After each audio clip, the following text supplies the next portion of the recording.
Klein Moretti, le Beyonder connu sous le nom du Fou, était paisiblement installé dans son salon.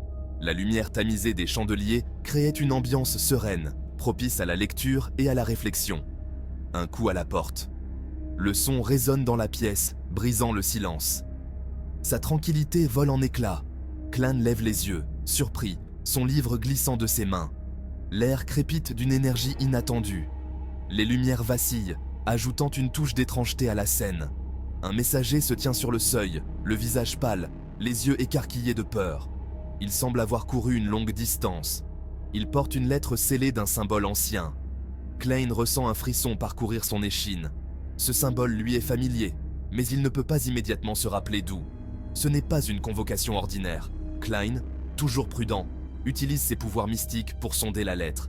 Klein, toujours prudent, utilise ses pouvoirs mystiques. Il ferme les yeux et se concentre, cherchant à percer le voile du banal. Il perce le voile du banal. Une aura étrange émane de la lettre, confirmant ses soupçons. Le messager n'est animé d'aucune malice, uniquement de la peur. Et une étrange résonance. Klein peut sentir la sincérité et la terreur dans ses yeux. Une connexion à un pouvoir qui dépasse l'entendement humain. Klein accepte la lettre, sentant une force mystérieuse l'entourer. Son cœur bat la chamade. Il sait que cette lettre va changer le cours de sa vie, mais il ne peut pas encore en deviner les conséquences. Le symbole sur la lettre lui est familier. Un Ouroboros, un serpent qui se mord la queue, un symbole ancien et puissant, un symbole d'éternité, de cycle, de commencement et de fin. C'est le sceau d'Azik. Un sceau qui porte en lui des secrets millénaires. L'être ancien qui réside dans les profondeurs du monde spirituel. Un gardien des mystères oubliés. Un être d'une puissance immense. Ses pouvoirs transcendent le temps et l'espace. Et aux paroles énigmatiques. Des mots qui résonnent comme des énigmes. Klein se retire dans son bureau. Il verrouille la porte, tire les rideaux. Il est seul. Enfin, aussi seul qu'un Beyonder puisse l'être. L'air crépite d'anticipation. L'effroi lui tord l'estomac. Chaque ombre semble murmurer des secrets. Azik n'entreprend pas un contact à la légère. Chaque message est porteur de conséquences.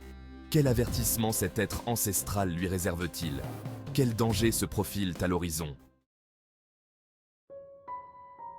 La lettre est brève, les mots sont crus. Un avertissement, une prophétie, un sacrifice se profile. Un sacrifice qui menace de démanteler le tissu même de la réalité. Klein doit intervenir, empêcher le sacrifice.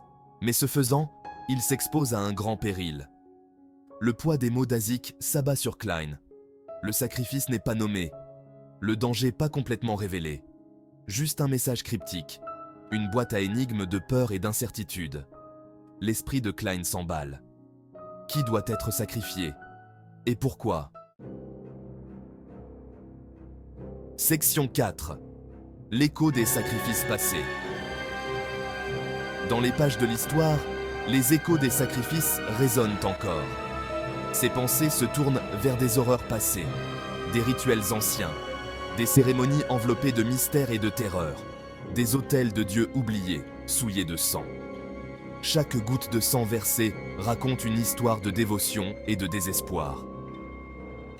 Les sacrifices ne sont pas de simples offrandes, ce sont des transactions, des pactes scellés dans l'ombre, un échange de vie contre du pouvoir, de la connaissance, des secrets enfouis dans les recoins les plus sombres de l'âme humaine, quelque chose qui dépasse l'entendement humain, des forces qui défient la raison et la logique. Mais qu'est-ce qui pourrait être si puissant, si dangereux, qu'il attire l'attention des plus grands esprits pour mériter l'attention d'Azik et son avertissement? Un avertissement qui résonne comme un écho lointain. L'esprit de Klein revient à la lettre, au sacrifice. Chaque mot de la lettre est un rappel des dangers qui l'attendent.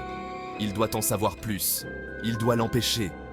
Sa détermination est inébranlable, son esprit aiguisé par la quête de vérité. Section 5. Une tempête. Se prépare. L'air du bureau est lourd, oppressant. Les ombres semblent danser, murmurant des secrets dans des langues oubliées. Klein sent une présence, ancienne, puissante, qui l'observe. Il n'est pas seul. Mais est-ce Azik ou quelque chose d'autre? Quelque chose attiré par le pouvoir du sacrifice imminent? Klein sait qu'il marche sur un fil de fer. Un faux pas pourrait le faire basculer dans l'abîme. Section 6. Le poids des secrets. Il doit agir avec prudence. Chacune de ses actions pourrait avoir des conséquences imprévues.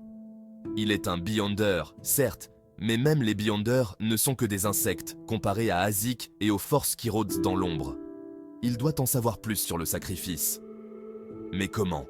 À qui peut-il se fier? Vers qui peut-il se tourner pour obtenir de l'aide? Le poids du secret pèse sur lui, menaçant de l'écraser. Section 7. Un risque calculé. Klein prend une grande inspiration. Il ne se laissera pas paralyser par la peur. Il ne succombera pas aux ténèbres.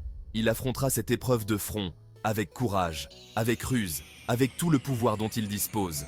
Il commencera par enquêter sur les suspects les plus probables, les sectes, les sociétés secrètes, les Beyonders qui se cachent dans l'ombre.